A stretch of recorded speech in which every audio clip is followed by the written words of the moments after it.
Здравейте, българи!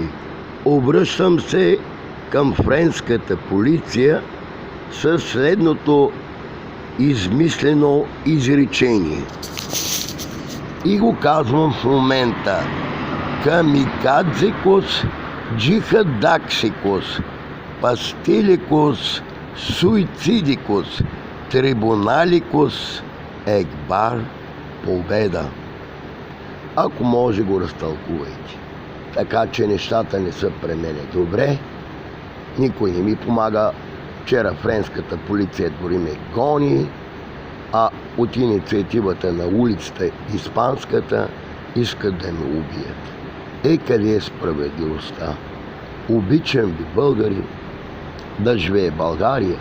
Ето къде спа. Погледнете къде спа. Добре ли?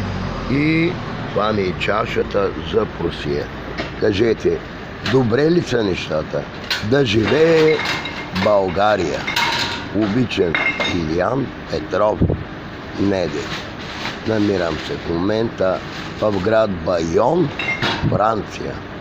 Всичко добро. Бягам от инициативата на улицата, защото искат да ме убият. Всичко добро. Бъдете благословени. Ако умра или се самоубия, не ми се сърдете. Съдете френската полиция и инициативата на улицата. Обичам да живее България.